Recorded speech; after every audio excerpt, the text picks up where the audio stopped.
Hello dear students, welcome in this YouTube channel. Today in this video we'll solve one complete sample paper for class 9 subject mathematics, and this is according to the latest pattern 2020-21. So already we have solved 3 papers and this is our 4th paper. So instructions I gave you in that papers. Now we should start directly from the question 1. So let's start. So part A, section 1 is first question. If square root 2 is equal to 1.4142, then find the value of root 2 minus 1 over root 2 plus 1 whole under root. So इसकी value find करने के लिए हम पहले इसकी denominator को rationalise करेंगे square root के अंदर. सो ये देखिए मुझे कितने से ऊपर नीचे न्यूमिनेटर डिनोमिनेटर में मल्टीप्लाई करना पड़ेगा.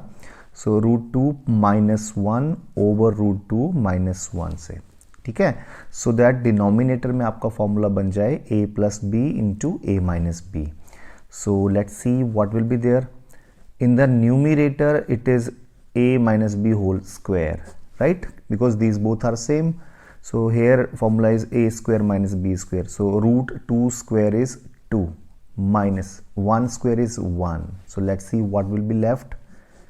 So root 2 minus 1 whole square over 1. So no need to write 1. Now see here, square and square root cancel. So your answer is root 2 minus 1. Now we can fill the value whatever is given of root 2, that is 1.4142 minus 1. You can do, if you subtract these you will get 0.4142 answer. So the next part or option of it is find the value of 8 root 15 divided by 2 root 3.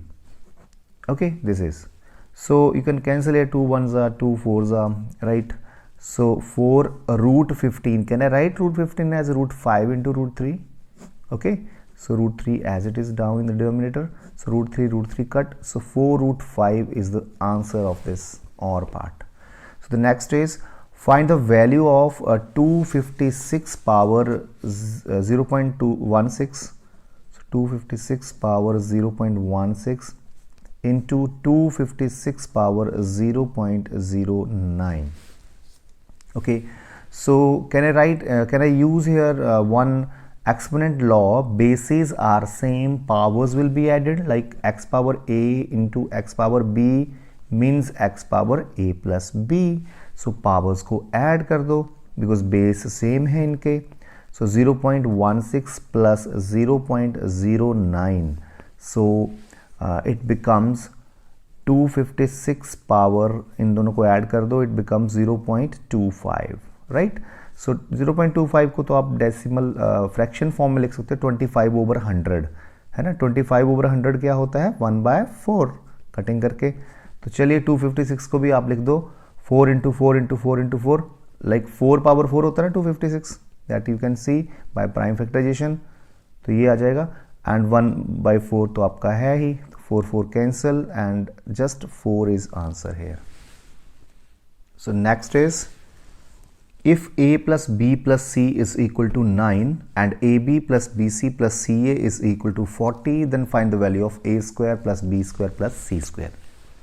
So यहाँ पे आप देख सकते हो एक ऐसा formula है जिसमें ये तीनों ही पार्ट्स आ जाएं, है ना.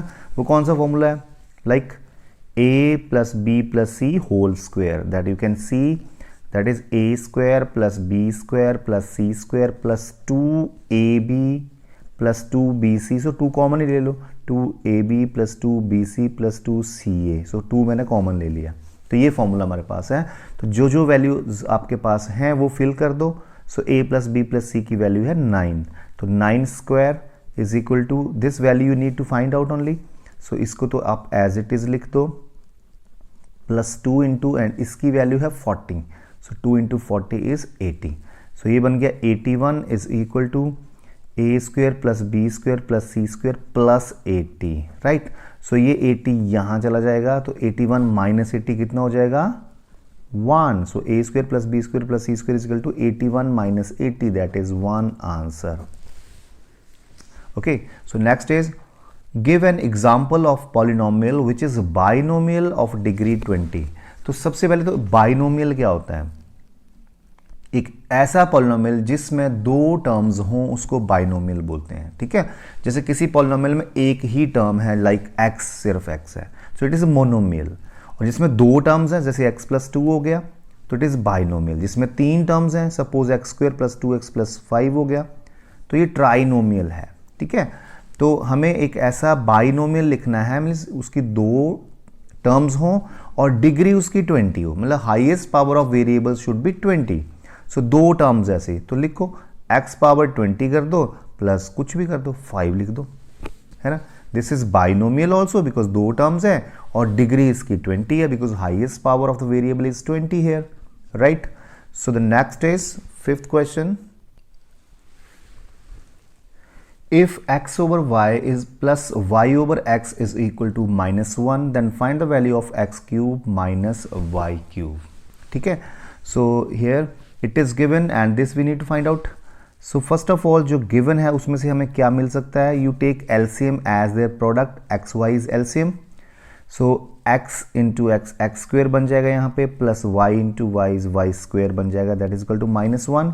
so क्रॉस मल्टीप्लाई कर दो, सो x² + y² और ये इधर जाके मल्टीप्लाई हो गया, बन गया -xy। अब इस -xy को लेफ्ट हैंड साइड में ले जाओ, सो x² + y² ये बन जाएगा यहाँ पे +xy इज इक्वल टू, ये नथिंग लेफ्ट तो 0।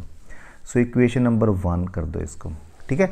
अब हम क्या करेंगे, जो आपको निकालनी है वैल्यू, वो हमारे पास एक फॉर्मूला है a³ - b³ का ना, यू नो दैट इज, इसका आंसर है a - b means x - y into x² + y² + xy. This is its formula, ठीक है। This is from NCERT book exercise 2.5. I think question number 9 is there. Okay, so you can check that. So देखिए यहाँ से हमारे पास इसकी value तो 0 है, तो इसकी वैल्यू 0 होगी, देखो यहाँ से using 1, तो x - y into ये सारा 0 बन गया, तो 0 into something is 0. So it means x³ minus y³ is 0, right? So answer is 0. The next is, what is the 0 of the 0 polynomial? You know what is 0 polynomial otherwise? This is 0 polynomial, ठीक है। तो 0 polynomial की 0 कैसे निकालनी है? You know, किसी भी polynomial की जब हम 0 निकालते हैं तो हम उसको 0 के इक्वल कर देते हैं, ठीक है। अब यहाँ पे x तो है, तो आप ऐसे x लिख सकते हो यहाँ पे, ठीक है। अब देखो, it is valid for every real number, है ना। आप यहाँ पे कुछ भी भर दो, ये इक्वेशन वैलिड होगी। x को चाहे 1 भर दो, है ना, तो भी ये वैलिड है, x को 2 भर दो तो भी ये वैलिड है, 0 = 0 ही आना है, ठीक है। तो 0 of the 0 polynomial is every real number, ठीक है, कोई भी रियल नंबर, क्योंकि ये इक्वेशन तो हर जगह वैलिड है, चाहे x को जो मर्जी भरते जाओ आप, this is valid. So 0 of the 0 polynomial is every real number, clear. So थोड़ा सा और बताऊं मैं आपको, what is 0 of the non zero constant polynomial, ठीक है। So leave it, but let's find out its degree, है ना। What is degree of non zero constant polynomial, है ना। इसकी डिग्री क्या होगी, इसकी डिग्री होगी, अगर हम इसके पास x नहीं है तो हम इसके साथ x⁻0 तो लगा ही सकते हैं ना, तो it's degree is 0। And you know what is degree of 0 polynomial, है ना। 0 पॉलिनोमियल की डिग्री कितनी होगी, x की पावर कितनी लगा सकते हैं हम, यहाँ पे 0 लगा देंगे तो भी चलेगा काम, 1 लगा देंगे तो भी चलेगा, क्योंकि 0 तो 0 रहेगा। तो means degree of 0 polynomial is not defined and degree of non zero constant polynomial is 0. So next is, find the value of a for which the polynomial this is divisible by 1 minus 2x. So हमें a की value find करनी है such that ये सारा polynomial जो है वो इससे पूरी तरह से डिवाइड हो जाए और रिमाइंडर इसका 0 आ जाए। तो इसमें हम क्या करेंगे, हम 1 माइनस 2x की 0 निकाल देंगे, है ना। तो देखते हैं क्या इसकी 0 आती है, जिसकी भी 0 निकालनी उसको 0 के इक्वल कर दिया। So minus 2x is equal to -1, minus minus cut, so x is equal to 1/2। अब हम क्या करेंगे, x को यहाँ पे 1/2 भर देंगे और इक्वल टू 0 कर देंगे, ठीक है। क्यों कर देंगे, क्योंकि जब हम x को 1/2 भरेंगे ना, तो that will be the remainder when you will divide this polynomial with this polynomial. तो रिमाइंडर शुड बी 0, तो उसको हम 0 के इक्वल कर देंगे। So 2 into x⁻4 means 1/2 power 4 minus a into 1/2 power 3 plus this is 4 into 1/2 power 2 plus 2 into 1/2 plus 1 is equal to 0। So यहाँ पे क्या बन गया, 2 इंटू 2 पावर 4 होता है 16, राइट। तो 2 इंटू 1/16 माइनस a इंटू 1/8 बन जाएगा प्लस 4 इंटू 1/4 बन जाएगा plus 2 2 cancel, 1 is left, 1 is there, here also 1, here also 1, so it is 1/8 here, so 1/8 minus a over 8 plus a भी 4 4 कट गए, ठीक है। तो ये 1 प्लस 1 प्लस 1 बच गया आपके पास। सो a की वैल्यू यहाँ से आ जाएगी हमारे पास। आप एक काम करो, you can take LCM here, सबका एलसीएम ले ही लो या फिर इकट्ठे कर लेते हैं पहले। 1/8 माइनस a ओवर 8 प्लस ये 3 बन जाएगा। अब सबका ये एलसीएम ले लो 8, तो क्या बन गया 1 माइनस a प्लस 8 3 ज़ा 24 इज इक्वल टू 0। ये 8 तो यहाँ 0 बन गया क्रॉस मल्टीप्लाई में, सो 1 माइनस a प्लस 24, और you can say 1 plus 24 is 25 minus a is 0, so a will be 25। Okay, so the next is check whether the point this a comma minus a always lie on this line। so हमारी line है यहाँ पे x plus Y is equal to 0 and point हमें check करना है a comma minus ए। तो हम क्या करेंगे, x को a भर देंगे, y को माइनस a भर देंगे। इस इक्वेशन में अगर सेटिस्फाई करेगी ये इक्वेशन तो हम बोलेंगे कि this will be always lie on this line. So x को a भर दो प्लस y को माइनस a भर दिया। Is it answer 0? Yes, 0 is equal to 0, so which is true, है ना। तो बिल्कुल ट्रू है। So it means this point is always lie on this line, ठीक है। Next, write an equation of a line passing through the point 2,14। तो देखो 2,14 से होके एक लाइन हमें बतानी है, ठीक है। आपको पता है एक पॉइंट से होके कितनी लाइंस पास कर सकती हैं, ये पॉइंट है, कितनी लाइनें पास कर सकती हैं इससे होके, अनलिमिटेड, हजारों लाखों करोड़ों, nobody knows how many, unlimited. देखो बहुत सारी लाइंस ये क्रॉस कर सकती हैं यहाँ से, ठीक है। तो हमें तो सिर्फ एक ही लिखनी है ना, right an equation of a line, एक ही लिखनी है। तो देखो इसका x पोर्शन है 2 एंड y पोर्शन है 14, है ना। x कोऑर्डिनेट 2 है, y कोऑर्डिनेट 14 है। तो कोई रिलेशन ले आओ x और y के बीच, that is suppose x plus Y कर दो।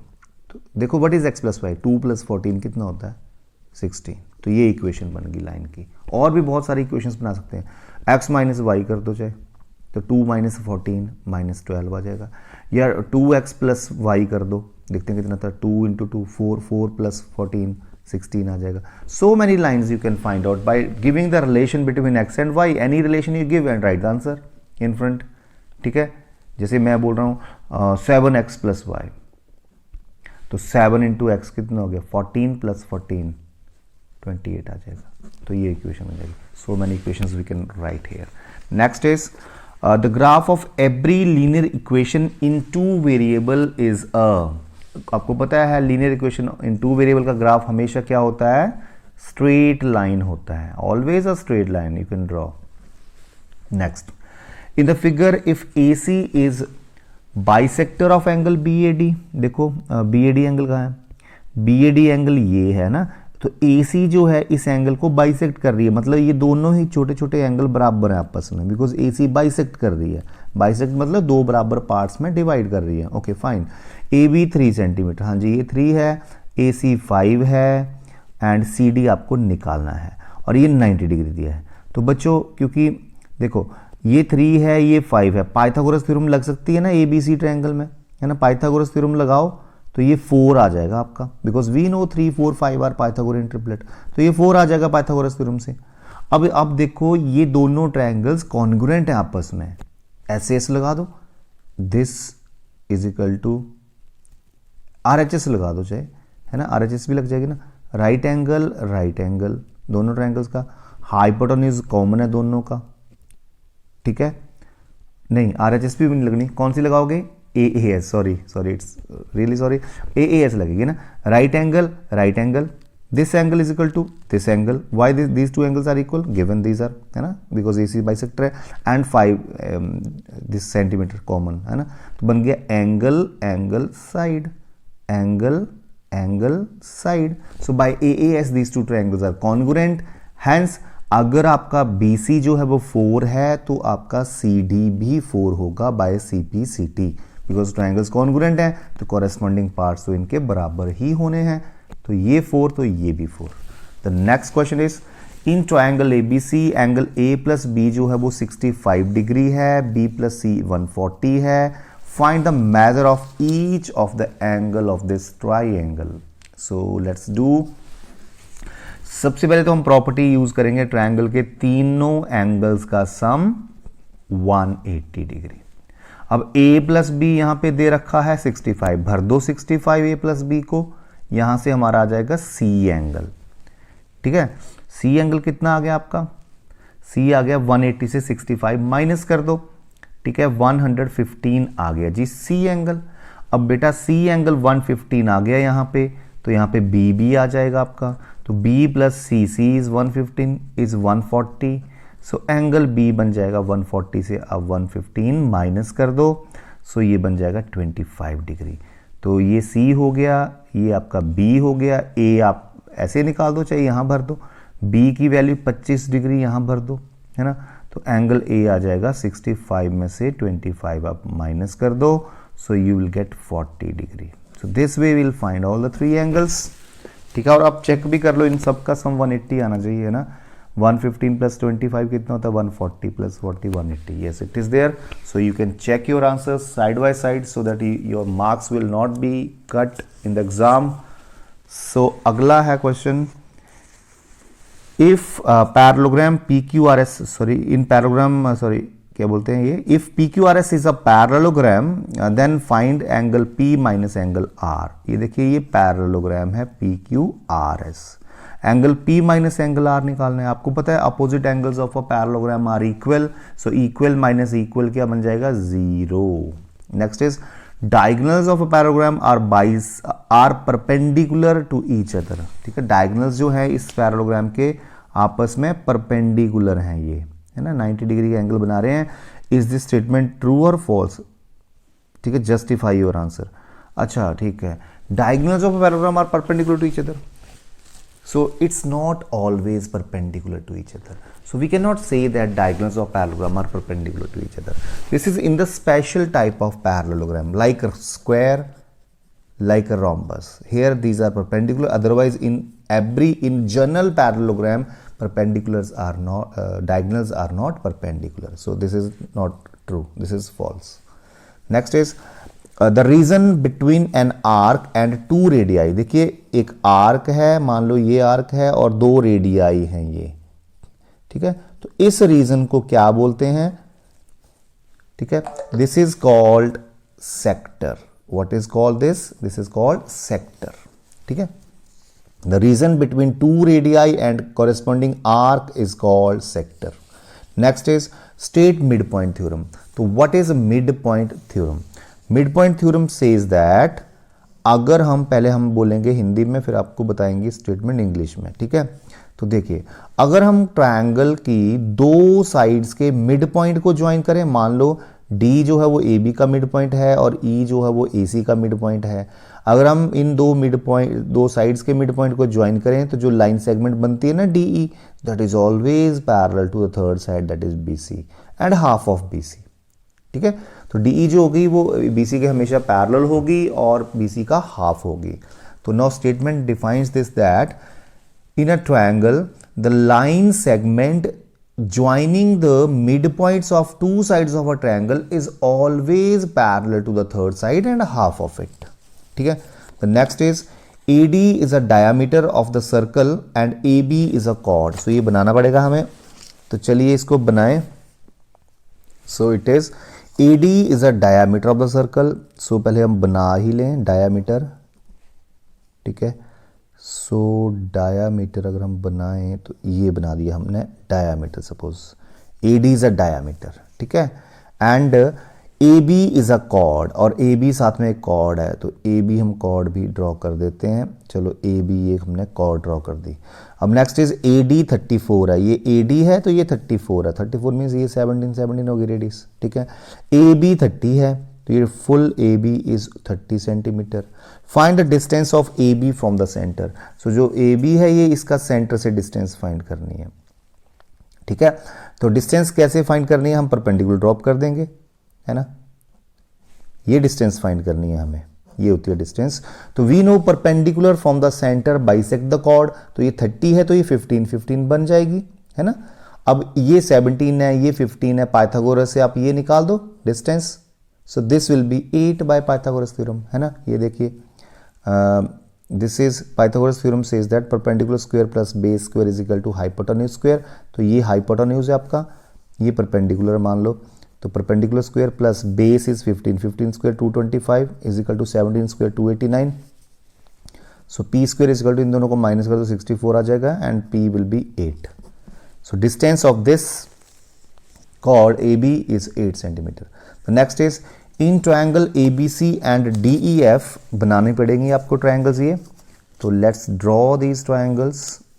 Okay, so triangles are ABC and DEF. Because figure draw किए बिना क्वेश्चन को समझना मुश्किल होता है, तो dear students always draw the figure before solving it. So whenever it is required. A B is equal to D F, A B जो है वो डी एफ के बराबर है ना, कट कर दिया। देन ए एंगल डी के बराबर है, ये एंगल के बराबर है, ठीक है, कट कर दिए। Okay, the two triangles will be congruent by S A S if what. अब इनमें एस ए एस कब लगेगा, है ना, दो साइड्स और इंक्लूडेड एंगल, राइट। तो देखो ये साइड आ गई, ये एंगल आ गया, might be this side only we need, है ना, एस ए एस तभी लगेगा ना, एस ए एस। तो यहां पे ए सी किसके बराबर आना चाहिए, एस ए इसके बराबर, डी ई के बराबर, तो ये होना चाहिए आंसर। अगर A C is equal to D E आगे जाके तो ये ट्रायंगल्स कॉन्ग्रुएंट हो जाएंगी ऐसे ऐसे। Next is the radius of a cylinder is double and the height remains same. ये देखिए, सपोज करो सिलेंडर की रेडियस आर है एंड हाइट एच है, ठीक है। अब नई बात क्या कर रहा है ये, the radius of a cylinder is double, तो अब की रेडियस 2r कर दी हमने and height remains the same, height h ही रही। What will be happen to volume, तो देखते हैं इनके वॉल्यूम में क्या फर्क पड़ता है। तो वॉल्यूम क्या होएगा इस सिलेंडर का, volume is pi R square h. अब इसका देखते हैं, पाई आर स्क्वायर मीन्स 2r का whole square h. So let's see, ये बन गया 4r स्क्वायर एच, तो ये 4 बाहर आ गया, पाई आर स्क्वायर एच। तो वॉल्यूम 4 टाइम्स बढ़ गया, देखो यहाँ पे पाई आर स्क्वायर एच था, यहाँ पे 4 पाई आर स्क्वायर एच हो गया। तो it says that what happened to its volume, so volume becomes 4 times. You write the answer, its volume becomes 4 times. Next is to convert cubic meter to liter we multiply it by what. अगर बच्चों हमें metre cube को litre में बदलना है तो हमें 1000 से मल्टीप्लाई करना पड़ता है। You should know that 1 metre cube is equal to 1000 litre, ठीक है। तो मीटर क्यूब को जब लीटर में बदलना है तो 1000 से मल्टीप्लाई कर दो। चलो इसके साथ में एक चीज और बताऊं आपको, अगर आप घर पे भी ना 1 लीटर का कंटेनर तैयार कर सकते हो। कैसे तैयार करोगे, सपोज करो आपने ना एक शीट का स्क्वायर काट लिया ऐसे, जिसकी साइड 10 सेंटीमीटर हो, ठीक है, 10 सेंटीमीटर साइड का स्क्वायर काट लिया, राइट। अब ऐसे ऐसे 5 स्क्वायर और काट लो और उनको जोड़ दो और क्यूब बना दो। ऐसा क्यूब बना सकते हो आप जिसकी साइड 10 सेंटीमीटर 10 हो साइड है, बना सकते हो ना। तो इसका वॉल्यूम कितना हो गया, इसका वॉल्यूम हो गया साइड इंटू साइड, कितना हो गया 1000 सेंटीमीटर क्यूब हो गया। तो इसमें अगर आप पानी भरोगे या मिल्क भरोगे तो इसमें 1 लीटर मिल्क आएगा, घर पे बना सकते हो आप, ठीक है। सो इसका मतलब है 1000 सेंटीमीटर क्यूब का 1 लीटर बनता है, ठीक है। वैसे अगर आप मीटर की शीट काटो, एक स्क्वायर मीटर का एक स्क्वायर काट लो, ऐसे 5 स्क्वायर और काट लो, ऐसे जोड़ दो उनको, तो बन जाएगा इसका वॉल्यूम क्या बन जाएगा 1 metre into 1 metre into 1 metre, that is 1 metre cube. इसमें पानी भरोगे तो 1000 लीटर पानी आएगा, 1000 litre. So the next is case study based question and this question is here cuboid is given and length is 6 centimeter, breadth is 3 centimeter, height is 2 centimeter और ये इसका net है ना। जब हम इस क्यूबॉइड को एजेस से काट देंगे तो ये फैला देंगे इसको, तो ये इसका नेट बन जाएगा। ठीक है, तो first question is find the total surface area of the given solid. तो इसका सरफेस एरिया हम नेट का एरिया निकाल के भी फाइंड आउट कर सकते हैं और इससे भी फाइंड आउट कर सकते हैं, वो हमारे पास फॉर्मूला है। यहाँ पे लेंथ है 6 सेंटीमीटर, breadth is there 3 centimetre and height is 2 centimetre. And you know what is TSA of the this cuboid, that is 2 into LB plus BH plus HL. This formula you can apply here. So 2 into LB, 6 3s are 18, plus BH 3 2s are 6, plus HL 6 into 2 12. So it becomes 2 into 24 plus 12 36. So 72 centimeter square आ जाएगा इसका TSA. So the next question is the total surface area of a cone whose radius is r by 2. What is radius? That is r by 2 and slant height is 2h. उसका TSA निकालना है। तो dear students, what is the TSA of cone? That is pi r into r plus l. ठीक है, तो ये r तो radius के लिए लिए गए है ना, तो हम इसमें वैल्यू भर देंगे पाई एज इट इज। r कितना है यहाँ पे, r over 2 है r, है ना, r प्लस एल, तो r बाई 2 प्लस एल कितना है 2h, राइट। सो अब हम क्या करेंगे, पाई r और 1 बाई 2 है ना, ये इससे अंदर मल्टीप्लाई कर देंगे, because I have seen the option, in options में तभी आंसर आएगा जब हम r इस 1 बाई 2 को अंदर मल्टीप्लाई कर देंगे।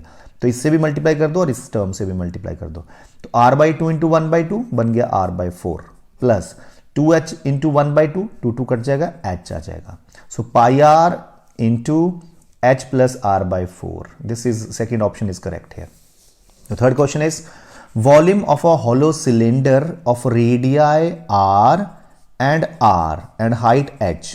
उसका वॉल्यूम निकालना है। ये देखिए कैसे, हॉलो सिलेंडर है, ठीक है, ये उसकी थोड़ी सी थिकनेस है, क्योंकि स्मॉल आर और कैपिटल आर दिया है ना, ठीक है, तो अंदर की रेडियस स्मॉल आर है, बाहर की रेडियस कैपिटल आर है, राइट, हाइट इसकी h है।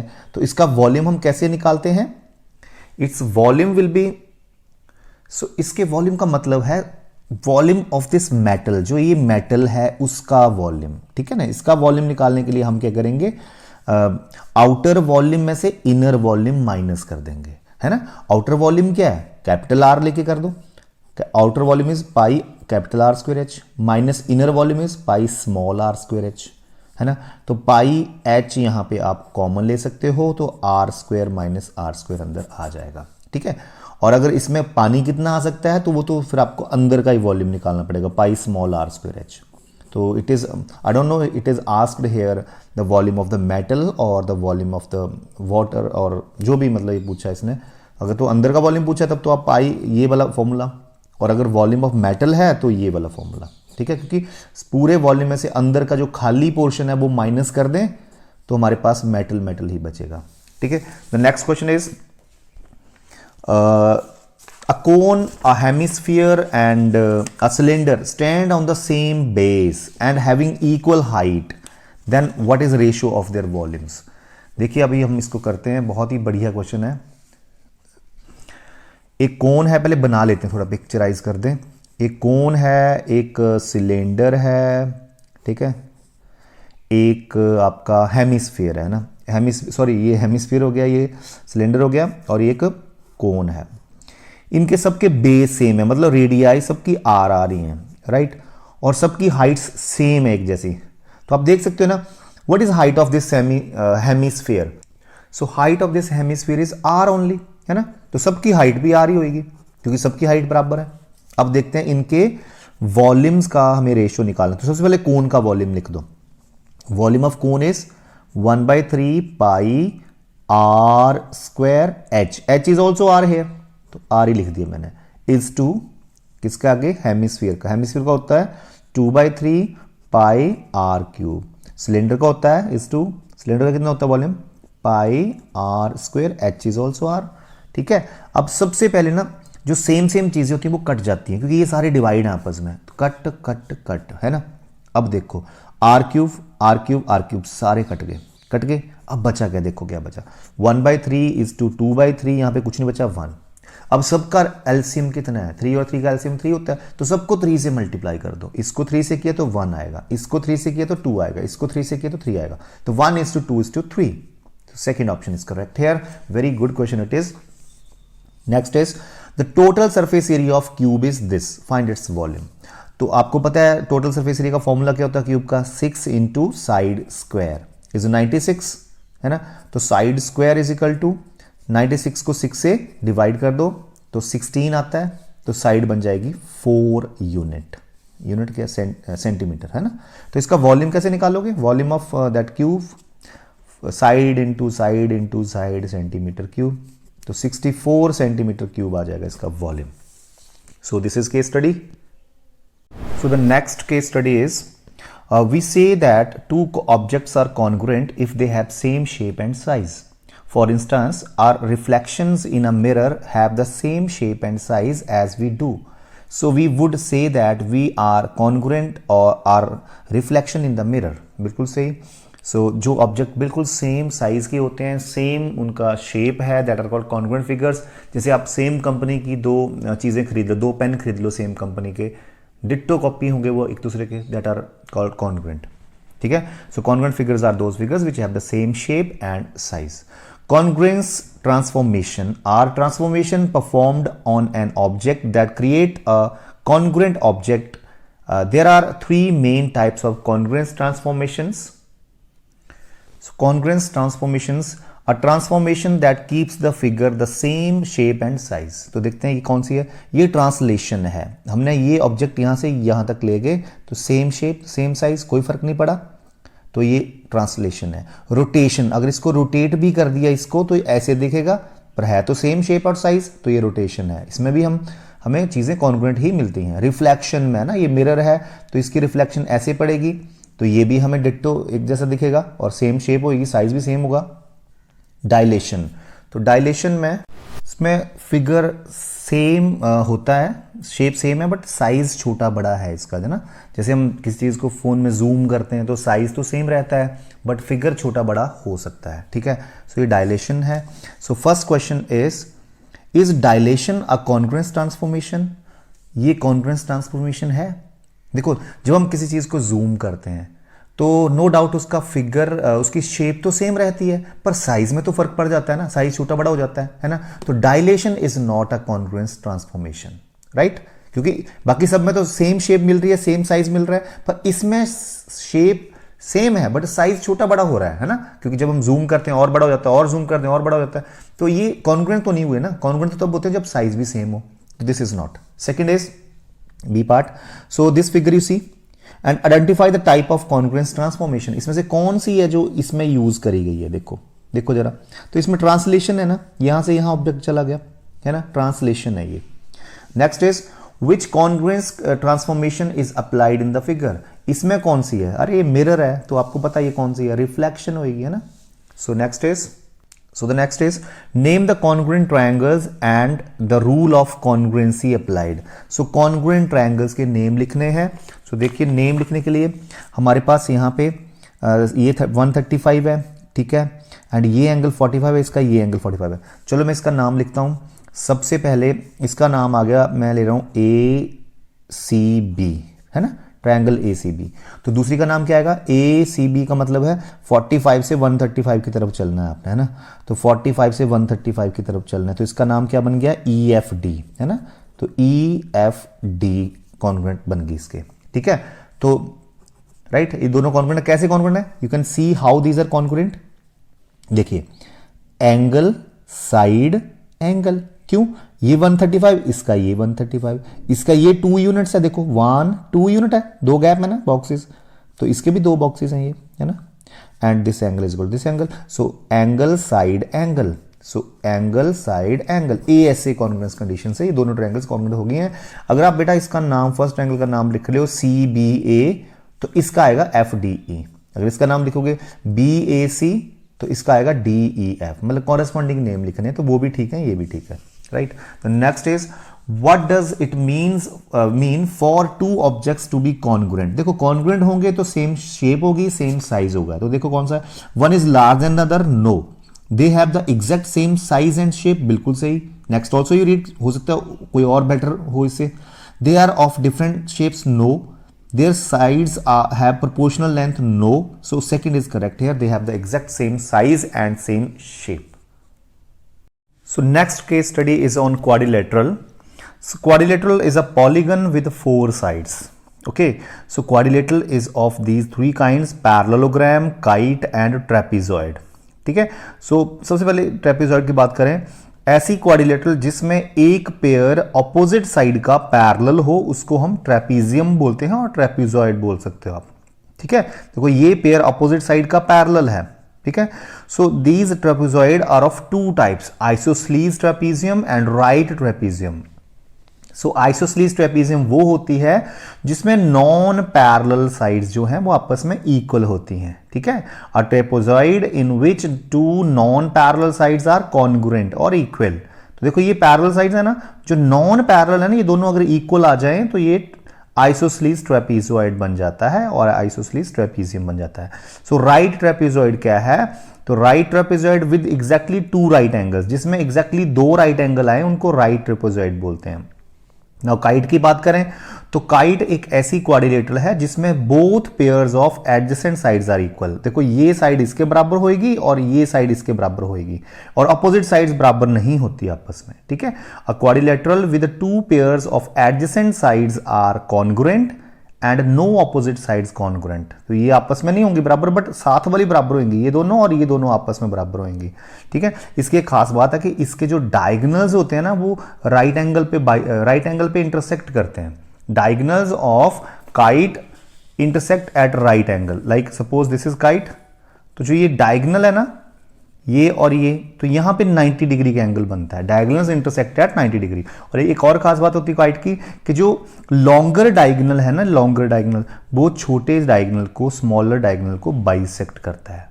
The longer diagonal of a kite bisect the smaller diagonal. It means this is side is equal to this side. ठीक है, now parallelogram. Parallelogram are of 3 types है ना. तो parallelogram होती क्या है? Parallelogram is a quadrilateral in which both pairs of opposite sides are parallel. जैसे trapezium में एक पेयर ऑपोजिट साइड का पैरेलल होता है, इसमें दोनों ही पैरेलल होते हैं, ये इसके पैरेलल, ये इसके पैरेलल. ठीक है, तो quadrilateral with both pairs of opposite sides are parallel and congruent also. और उसके बाद ये बराबर भी होते हैं, इसकी प्रॉपर्टीज में आ जाएगा, इसकी ऑपोजिट साइड्स बराबर भी होती हैं और देखो अपोजिट एंगल भी बराबर होते हैं. ये एंगल इसके बराबर होगा, ये एंगल इसके बराबर होगा. ठीक है, एंड डायगोनल्स जो होते हैं वो बाइसेक्ट करते हैं. डायगोनल बाइसेक्ट करने का मतलब है कि suppose this is ABCD parallelogram, so it means AO जो है वो OC के बराबर है एंड BO जो है वो OD के बराबर है. It means diagonals bisect each other. ठीक है, तो parallelogram are of 3 kinds, rhombus, rectangle and square. So rhombus क्या होता है? A parallelogram with 4 congruent sides. ऐसी पैरेललोग्राम जिसकी चारों साइड्स बराबर हों. ठीक है, रेक्टेंगल क्या है? In which all the 4 angles are 90 degree. और स्क्वायर क्या है? In which all 4 sides are also congruent and 4 right angles are there. मतलब दोनों की प्रॉपर्टी को मिला दो, चारों साइडें बराबर भी हैं, चारों एंगल 90 भी हैं. तो चलिए क्वेश्चन के आंसर करें. First question is a quadrilateral is a kite if 2 pairs of dash sides are equal and 2 pairs of opposite sides are unequal. तो क्या आएगा यहां पे? If 2 pairs of adjacent sides are equal. Adjacent आएगा यहाँ पे. Next is which of the following is not true for a parallelogram? Opposite sides are equal, ये तो true है. Opposite angles are equal, true है. Opposite angles are bisected by diagonals. Yes, this is not true. Opposite angles जो है वो diagonal उनको bisect तो नहीं करता है ना?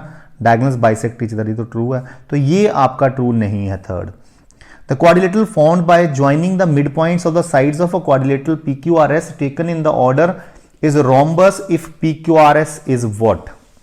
देखिए, अगर हमारे पास एक क्वाड्रिलेटरल है PQRS, अगर हम इस क्वाड्रिलेटरल के मिड पॉइंट्स को ज्वाइन करें, सपोज ये मिड पॉइंट है PQ का, ये मिड पॉइंट है RQ का, ये मिड पॉइंट है, ये मिड पॉइंट है ना, इन चारों साइडों के मिड पॉइंट्स ले लिए, तो ये बोलता है कि ये जो अंदर जो क्वाड्रिलेटरल बनी ना ABCD मान लो, तो ये एक रोम्बस होती है अंदर की, जो है ना, ये रोम्बस होती है. तो ये बाहर वाली क्या होगी? मैं आपको थोड़ा सा बता दूं, हमने वैसे करा हुआ 9th में ये. अगर हम कोई PQRS एक रेक्टेंगल हो ना, मान लो PQRS क्या हो? रेक्टेंगल.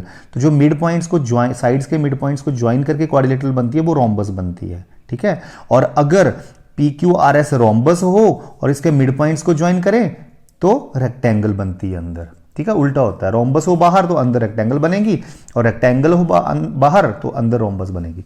तो इसमें ये बोलता है कि अंदर रोम्बस बनी है तो बाहर क्या होगा, रेक्टेंगल होगा। तो इनमें से ढूंढ लो रेक्टेंगल की कौन सी प्रॉपर्टी है, रोम्बस नहीं, पैराग्राम नहीं, diagonal of P Q R S are perpendicular नहीं, रेक्टेंगल में तो नहीं होते, diagonals of P Q R S are equal, yes rectangle के डायगोनल इक्वल होते हैं ना, तो the fourth option is correct here.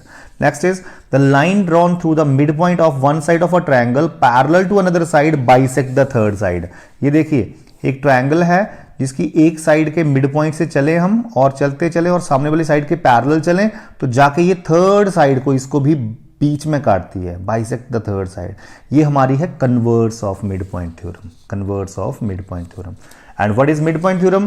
It says that line segment joining the midpoints of two sides of a triangle is always parallel to a third side and half of it.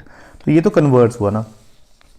Last part is ABCD is a parallelogram. If its diagonals are equal, find the value of angle ABC. ये देखिए ABCD एक parallelogram है, तो हम ये बना देते हैं। और इसमें इसने बात करी है कि diagonals are equal। अगर बेटा ये डायगोनल्स इक्वल हो गए ना इसके, तो find the angle of ABC. जब किसी ना यू कैन से पैरेललोग्राम के डायगोनल इक्वल होते हैं तो वो या तो स्क्वायर होता है या तो रेक्टेंगल होता है ना, तो हमें बी एंगल निकालना है। तो चाहे ये स्क्वायर हो चाहे रोम्बस रेक्टेंगल हो, बी एंगल तो 90 ही आना है ना, सबको पता है रेक्टेंगल का भी हर एंगल 90 होता है, स्क्वायर का भी हर एंगल 90 होता है। तो ऐसे आप बोल सकते हो, अदरवाइज हम प्रूव भी कर सकते हैं इसको, पर चलो ऐसे ही हो गया तो it's fine. Now the next case study is Humayun's tomb is an early example of Mughal architecture built in Delhi, built in the mid 16th century by his wife Hazi Begum. The tomb is situated south of the Purna Killa on the eastern edge of Delhi. It is set in the center of a garden in the classical Mughal Char Bagh pattern. A high wall surrounds the garden on three sides. The garden is divided into four parts by two bisecting water channels with paved walkways which terminate at two gates. Its plan, based on the description of Islamic Paradise Gardens, is known to have inspired the Taj Mahal. So the first question is, the water channel is 2.5 meter into 2 meter into 3.5 meter. How much water it can hold? So this is in cuboidal shape. So cuboidal is a volume we need to find out, that is LBH. So length into breadth into height, right?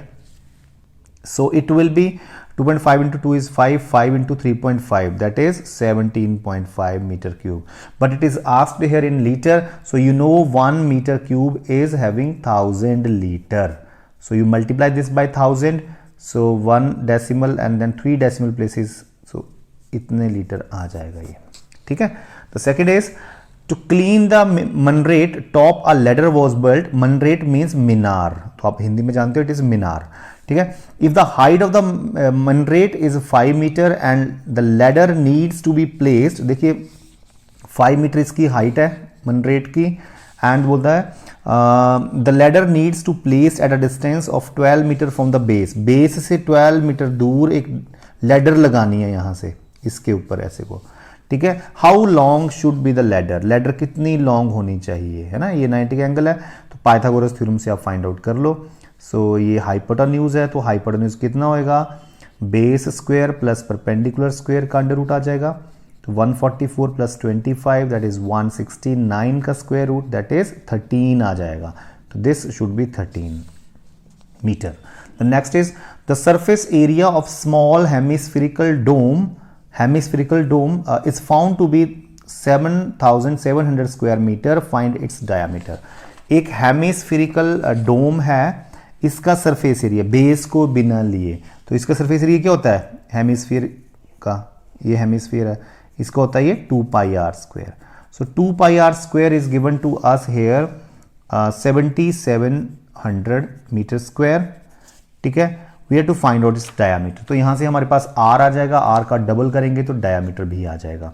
सो ये देखिए r square is equal to 7700 over 2 pi, आप pi की value भर सकते हो, 7700 over 2 into pi is 22 over 7 ऊपर चला गया, सो 11 से गया ये 11 2 ज़ा 11 7 ज़ा 77 700 आ गया, सो इट बिकम्स 4900 है ना, 4900 over 4।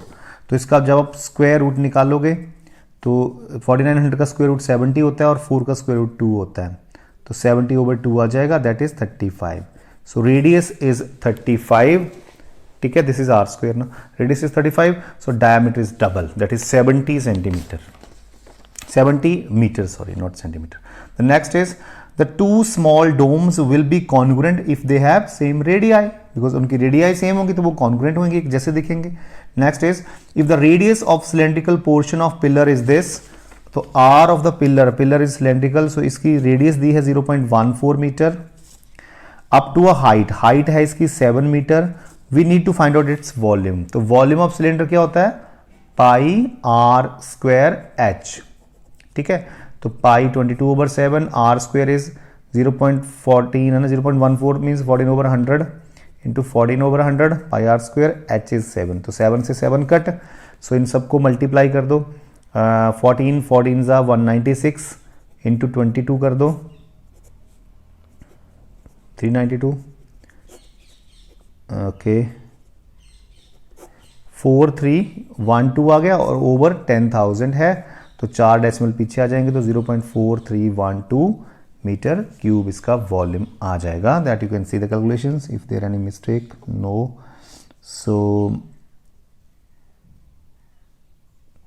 So every time when you do one question, you revise it side by side, right?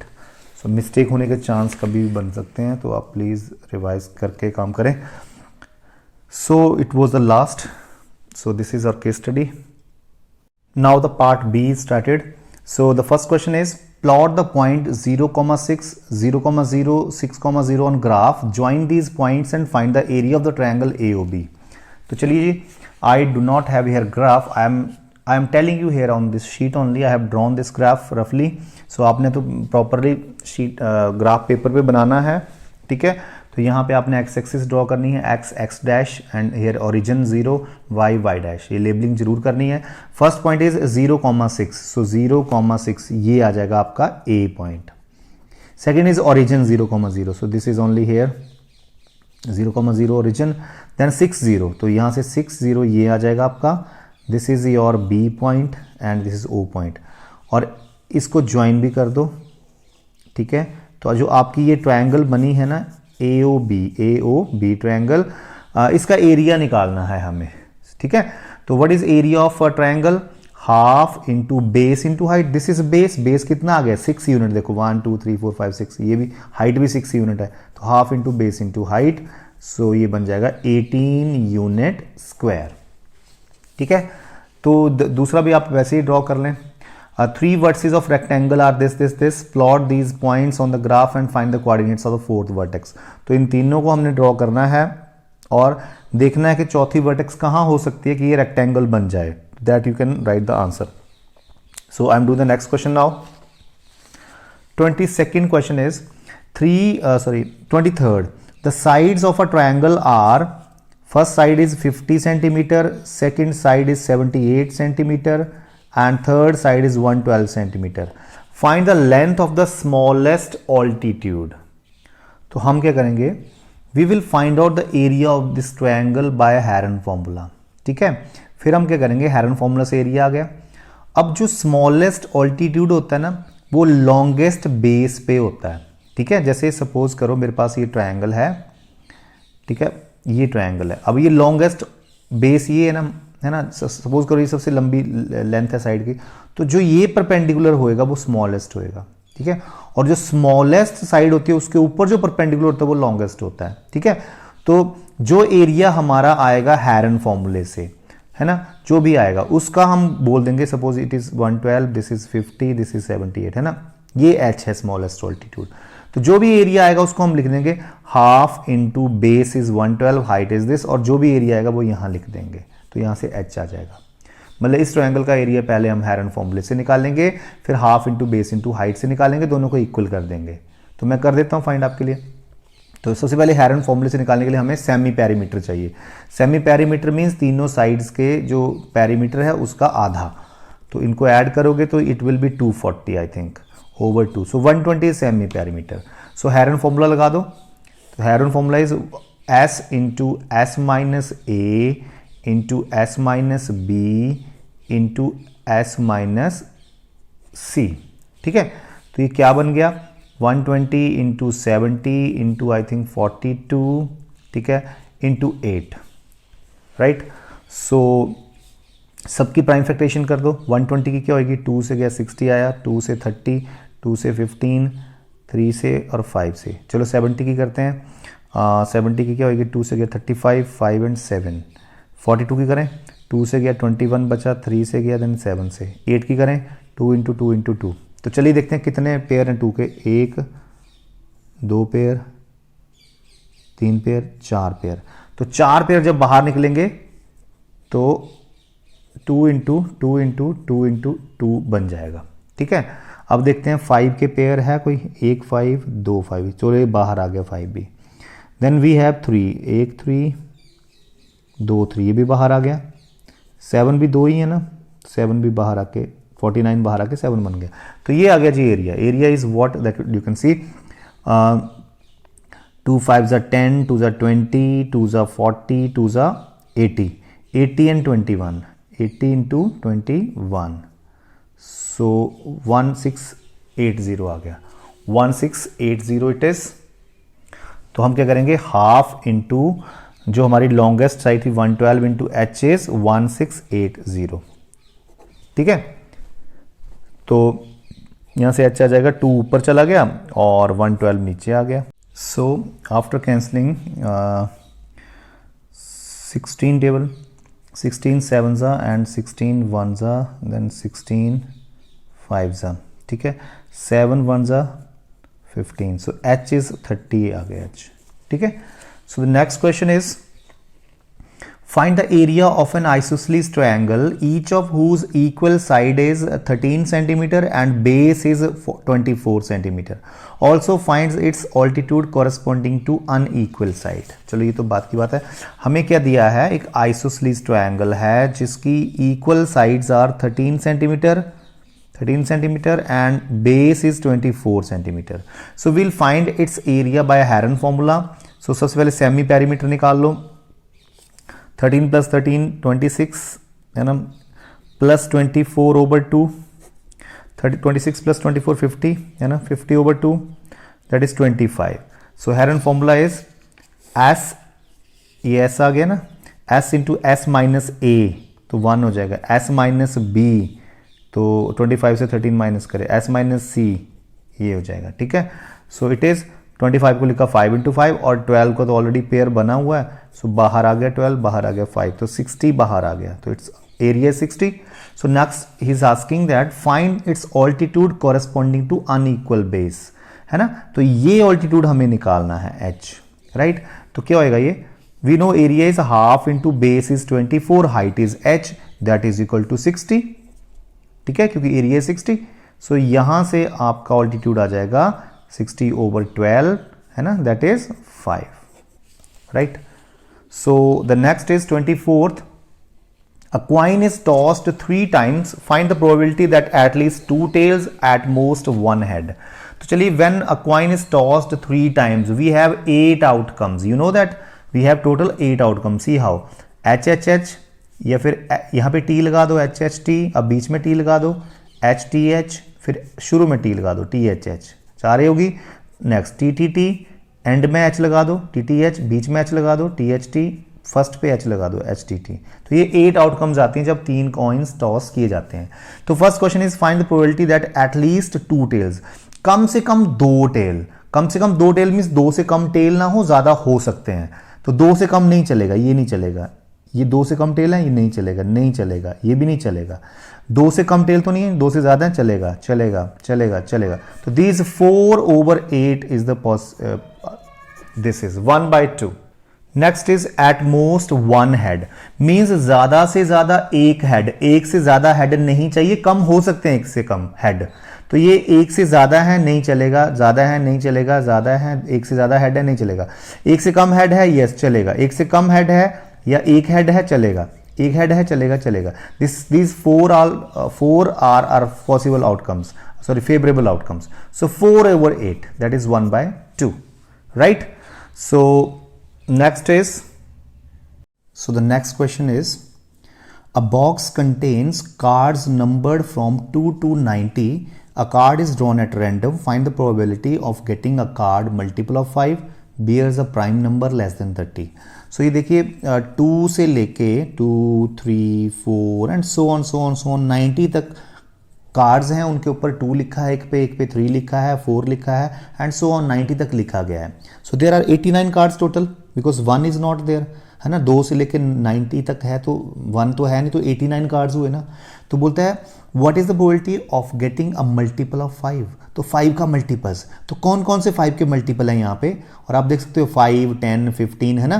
तो आपको पता है 18 5 का 90 होता है ना. तो 18 मल्टीपल आएंगे 5 के, जैसे 5, 10, 15, 20, 25, 30, 35, 40, 45, 50, 55, 60, 65, 70, 75, 80, 85 एंड 90. काउंट कर सकते हो. दीज आर 18, 1, 2, 3, 4, 5, 6, 7, 8, 10, 11, 12, 13, 14, 15, 16, 17, 18, है ना.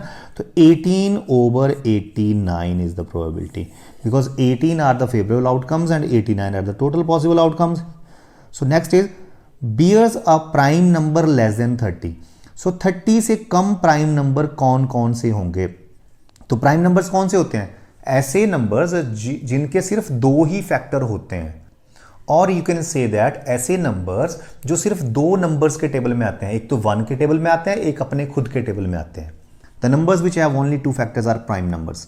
ओके, सो 2 और 90 के बीच हमें 30 से कम कम के प्राइम नंबर लेने हैं. तो एक तो देखो 2 आ गया, 3 ऑल्सो, है ना, 5, 7, 11, right, then 13, then 17, 19, 23, right, then 29. These all are the prime numbers below 30.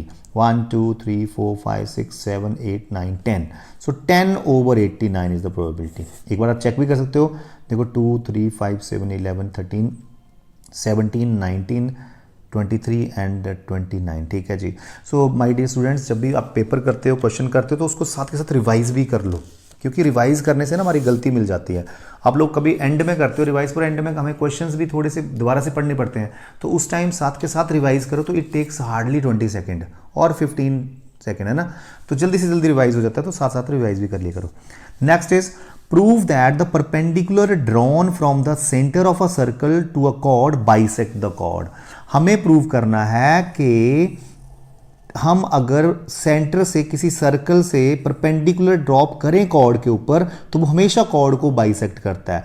मान लो A B is a chord और O C is the centre, मैंने परपेंडिकुलर ड्रॉप कर दिया, ये परपेंडिकुलर है मान लो सी पी. ठीक है, तो मुझे प्रूव करना है कि जो सी पी है वो ए बी को बाइसेक्ट कर रहा है, मतलब ये दोनों बराबर प्रूव करने हैं मुझे. A P and P B को मुझे बराबर प्रूव करना है, राइट.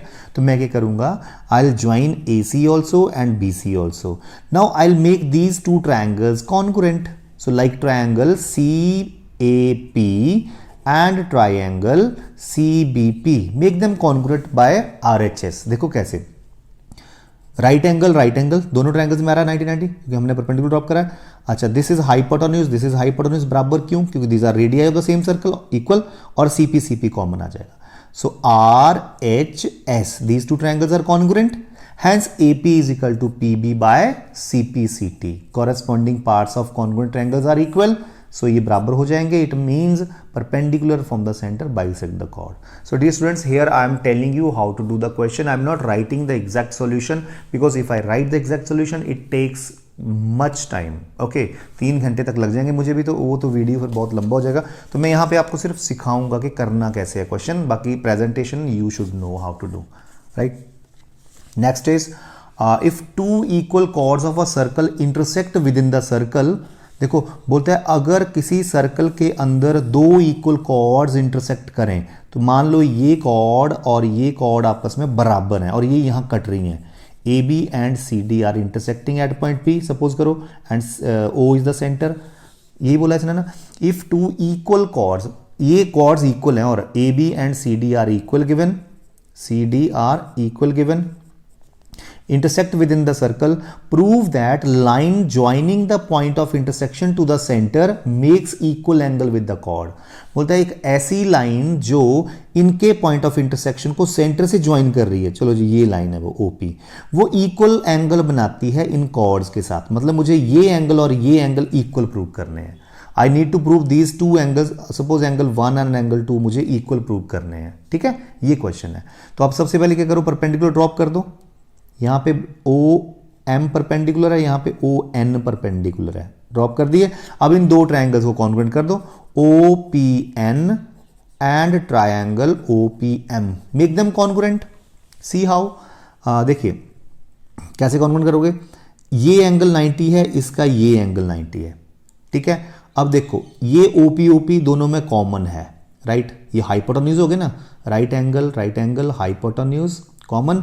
अच्छा, why ON is equal to OM, why, you know equal chords are at equal distance from the centre. जो कॉर्ड्स बराबर होती है ना, उनकी सेंटर से डिस्टेंस भी बराबर होती है। तो it means OM is equal to ON। Reason क्या दोगे, equal chords are at equal distance from the centre. तो RHS लग गया ना, राइट एंगल हाइपोटेन्यूज कॉमन है, और OM is equal to ON, क्योंकि इक्वल कॉर्ड्स जो है वो सेंटर से बराबर डिस्टेंस पे होती हैं। तो by RHS these two triangles are congruent, hence angle 1 is equal to angle 2 by CPCT। Corresponding parts of congruent triangles are equal.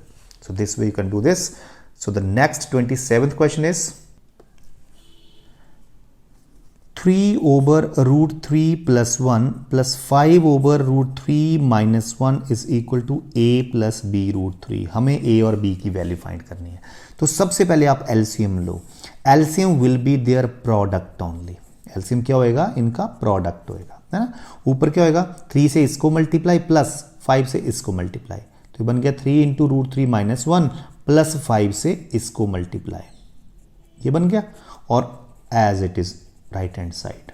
ठीक है, अब देखो नीचे एक फॉर्मूला बन रहा है डिनोमिनेटर में, A plus B into A minus B क्या होता है, A square minus B square, और ऊपर आप मल्टीप्लाई कर दो, 3 से कर दो दोनों को, तो 3 को रूट 3 से कहते हो 3 root 2, 3 into 1 is 3 plus 5 into root 3 is 5 root 3 plus 5 into 1 is 5 and right hand side as it is, right. अब ये देखो 3 रूट 3 प्लस 5 रूट 3, तो 3 apple plus 5 apple 8 apple, 8 root 3 आ जाएगा। ठीक है, 5 माइनस 3 इज प्लस 2 ओवर, नीचे क्या आ गया, रूट 3 का स्क्वायर क्या होता है 3 माइनस 1 का स्क्वायर 1 एज इट इज।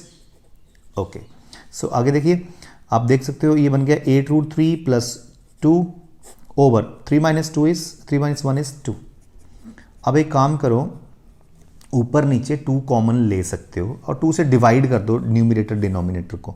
ठीक है, तो ये क्या बन जाएगा, या 2 कॉमन ले लो, आप सोचो कि 2 कॉमन ले लिया न्यूमरेटर में, तो व्हाट इज लेफ्ट, यहाँ पे बचा 4 रूट 3 और यहाँ पे बचा 1 और नीचे 2 है और सामने एज इट इज। ठीक है, 2 से 2 कैंसिल, सो क्या बच गया 4 root 3 plus 1 is equal to A plus B root 3। Now compare on both side, comparing both side, अगर आप दोनों साइडें कंपेयर करोगे तो आप देखोगे कि यहां A की जगह यहां पे क्या है, A इज 1 और B की जगह यहां पे क्या है 4, तो ये आंसर आ जाएगा। Next is find the decimal expansion of the following and also right the type of decimal expansion. तो 3 ओवर 200, ठीक है, हमें 3 को 200 से डिवाइड करना है, राइट। सो मैं तो ऐसे ही कर दूंगा, देखो कैसे, 3/2 इंटू 100, इसको लिख दिया ना। तो 3/2 क्या होता है 1.5 ओवर 100, है ना। तो अब 100 से डिवाइड करें तो 2 प्लेसेस डेसिमल और आगे चला जाएगा इधर की तरफ, सॉरी पीछे चला जाएगा इधर की तरफ। ठीक है, तो ये बन जाएगा, यहाँ से यहाँ गया एक प्लेस, यहाँ से यहाँ गया दूसरी प्लेस। ठीक है, तो 1 और 2 यहाँ आ जाएगा डेसिमल, राइट। तो ये इसकी डेसिमल एक्सपेंशन है and this is called terminating decimal expansion. Terminating, क्यों टर्मिनेटिंग, क्योंकि ये कुछ डेसिमल प्लेसेस के बाद फिनिश हो गया, रुक गया ये ना, तो ये टर्मिनेट हो गया, तो इसको बोलते हैं टर्मिनेटिंग डेसिमल एक्सपेंशन। और जो चलता जाए चलता जाए चलता जाए वो नॉन टर्मिनेटिंग होता है। ठीक है, तो इसकी तो होगी टर्मिनेटिंग।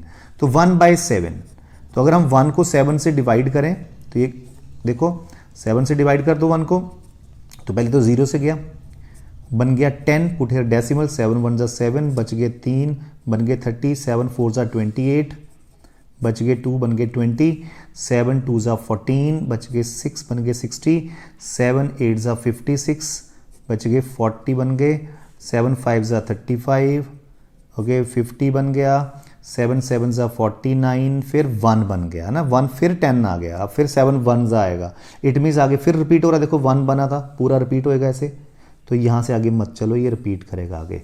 तो इसकी डेसिमल एक्सपेंशन होगी 0.142857 बार, सबके ऊपर bar, because all are repeating now इसके बाद।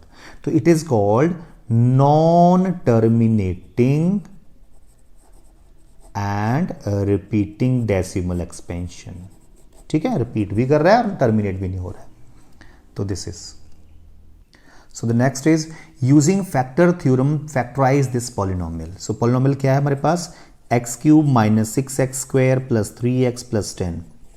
हम सबसे पहले इसको लेट करते हैं, इसका कोई नाम दे दो, लेट px is this। ठीक है, अब हम क्या करते हैं कि 10 के पॉसिबल फैक्टर्स लिखते हैं। हम लिखेंगे पॉसिबल फैक्टर्स ऑफ 10 आर। ठीक है, तो +-1 +-2 +-5 +-10, ये हो गए इसके 8 फैक्टर्स। ठीक है, अब हम किसी एक को उठा लेंगे, यहाँ से किसी भी एक को उठा लो। चलो -1 को उठाता हूँ, तो p यहाँ पे -1 भर दो x की जगह, देखते हैं आंसर 0 आता कि नहीं। तो भरो -1 की पावर 3, इसमें से कोई भी भर देना जिससे 0 आना चाहिए। एक से नहीं आएगा तो अगले से चेक कर लेना, इससे नहीं आता तो मैं आगे चेक करूंगा। तो x को -1 मैंने भर दिया, ये आ गया। अब -1 का क्यूब क्या होता है, -1 का स्क्वायर होता है +1 +1 इंटू -6 इज -6, -1 +10। तो देख सकते हो -1 -6 इज -7 -3 -10 +10 दैट इज 0 आ गया। सो इसका मतलब है देयरफॉर -1 इज 0 ऑफ px। तो -1 जो है वो px की 0 है इसकी, क्योंकि -1 भर के पूरा 0 बन गया। देखो, तो अगर -1 बेटा 0 हो px की, तो x + 1 is factor of px। तो x + 1 जो है वो px का फैक्टर होएगा। तो हम क्या करेंगे, इस पूरे पॉलिनोमियल को x + 1 से डिवाइड कर देंगे, क्योंकि x + 1 इसका फैक्टर है। तो डिवाइड करेंगे तो रिमाइंडर तो पक्का 0 आना है। तो देखते हैं 0 आता भी कि नहीं आता है। सो करो डिवाइड, x को कितने से करेंगे मल्टीप्लाई, कि x³ बन जाए x² से। सो x² into x is x³, x² into 1 is +x²। अब साइन चेंज होते हैं यहाँ पे, माइनस माइनस ये कट गया, ये बन गए -7x², और as it is you bring down all others. So x को कितने से मल्टीप्लाई करें कि -7x² आ जाए, -7x से। तो इसको इससे करा तो -7x², इसको इससे करा -7x। अब आप साइन चेंज करो, प्लस प्लस ये कट गया, ये बन गया 10x + 10। कितने से मल्टीप्लाई करूँ x को कि 10x बन जाए, +10 से। तो बन गया 10 into 10 into x is 10x, 10 into 1 is 10। So sine change और दोनों कट गए, रिमाइंडर 0 आ गया। अब देखो, इसका मैंने एक फैक्टर तो निकाल ही दिया ये, और 2 फैक्टर यहां से आ जाएंगे। जब मैं स्प्लिटिंग मिडिल टर्म करूंगा तो 2 फैक्टर यहां से आ जाएंगे, तो 3 फैक्टर निकलेंगे इसके, क्योंकि ये क्यूबिक पॉलिनोमियल है। तो हम यहाँ पे ना एक वो लगा देंगे एल्गोरिदम, क्या है, डिविडेंड। ये डिविडेंड है ना, यहाँ पे आपने पढ़ा होगा छोटी क्लास में, डिविडेंड ये is equal to divisor into quotient plus remainder. लगा दिया। अब देखो इसका एक फैक्टर तो आ गया, 2 यहां से आएंगे स्प्लिटिंग मिडिल टर्म करके। तो अब सबको आती है स्प्लिटिंग मिडिल टर्म करना। हम -7x को ऐसे ब्रेक करेंगे कि जो 2 फैक्टर आएंगे ब्रेकिंग पार्ट, उनका सम तो -7x ही आए, पर उनका प्रोडक्ट इन दोनों के प्रोडक्ट के बराबर आए, 10x² आए। तो दैट इज -5x -2x, है ना दिस। तो नाउ व्हाट यू डू, सी इन दोनों में कॉमन क्या है, x, what is left, x - 5। इन दोनों में कॉमन क्या है, सबसे पहले तो साइन उठा लो और यहाँ पे 2 उठा लो।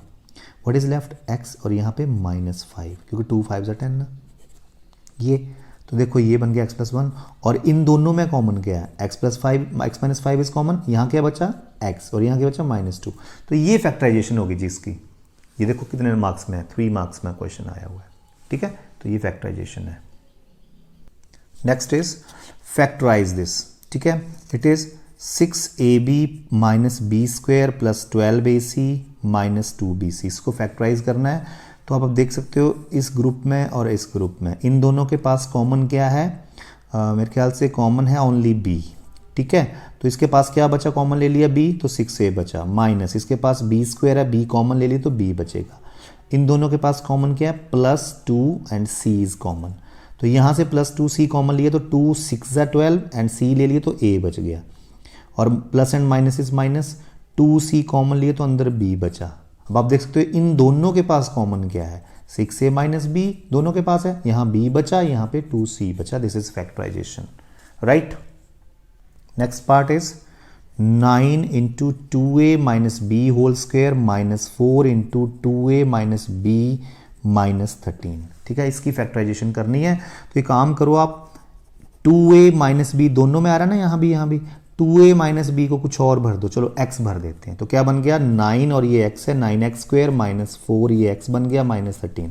अब स्प्लिटिंग मिडिल टर्म से हम कर देंगे इसको सॉल्व, फैक्टराइज कर देंगे। ठीक है, -4x को ऐसे ब्रेक करो, जो दो फैक्टर आएंगे उनका सम तो -4x आए, बट उनका प्रोडक्ट 13 9 117x स्क्वायर आए माइनस का, तो वो 13 9 ही आ जाएंगे। देखो माइनस के 13x प्लस के 9x आगे कि नहीं, 13 9 117 भी होता है, और -13 + 9 इज -4 ऑल्सो। तो इन दोनों में कॉमन दिख रहा है कुछ, x तो है ही कॉमन, तो बचा के अंदर 9x माइनस 13, और इन दोनों में कॉमन है कुछ प्लस, नथिंग इज कॉमन तो 1 इज कॉमन ऑलवेज, तो 9x माइनस 13। तो अब इन दोनों में कॉमन 9x माइनस 13 दोनों के पास है, इसके पास x बचा, इसके पास 1। अब फटाफट रिप्लेस कर दो x की वैल्यू, क्या है x की वैल्यू, 9 इंटू x कितना है, 2a minus b minus 13, as it is replace कर दो, x is 2a minus b plus 1। ठीक है, ये आ जाएगा। थोड़ा सा इसको आप खोल सकते हो, तो ये बन जाएगा 18a minus 9b minus 13 and इधर 2a minus b plus 1। This is the factorisation of this. Next is find the value of k for which 1 -2 lies on the graph of linear equation x minus 2y plus k is equal to 0, hence find one more solution। ठीक है, तो देखो ये point जो है इस line के graph के ऊपर है, तो इट मीन्स अगर मैं x को 1 भर दूं और y को -2 भर दूं तो इस लाइन को ये इस इक्वेशन को सेटिस्फाई करेगा। तो I write put x is equal to 1 and y is equal to -2 in the given equation. ठीक है, तो भर दो, x की जगह 1 तो बन जाएगा 1 माइनस 2 इंटू -2 प्लस के इज इक्वल टू 0। ठीक है, तो 1 और -2 इज +4 प्लस के इज इक्वल टू 0, तो यहाँ से k इज इक्वल टू +5 का इधर जाके -5 बन जाएगा। ठीक है, and question is hence find one more solution. इसका एक और सोल्यूशन निकालना है, तो पहले k को -5 भर दो, हमारी इक्वेशन बन गई x minus 2y minus 5 is equal to 0। अब एक और इसका सोल्यूशन निकालना है, तो आप y को कुछ भी भर दो या x को कुछ भी भर दो, y आ जाएगा। ठीक है, चलो मैं पुट कर देता हूँ, put x is equal to, अगर मैं x को भर दूँ +1, ठीक है, x को +1 भरो तो देखते हैं y कितना आता है, -2y and this is -4 is equal to 0, so -2y is equal to 4, so y is equal to 4 over -2 is -2। तो वन मोर सोल्यूशन आ गया 1 -2। तो बेटा एक पेयर, इस लीनियर इक्वेशन के इन्फिनिटली मैनी सॉल्यूशंस होते हैं, तो हमने एक निकाल दिया। तो x को मैंने 1 भरा, x को 2 भरोगे कुछ और आ जाएगा, वो भी सोल्यूशन होगा इसका। कुछ भी भर दो, x को y कुछ भी आ जाएगा। तो these are many solution we can right.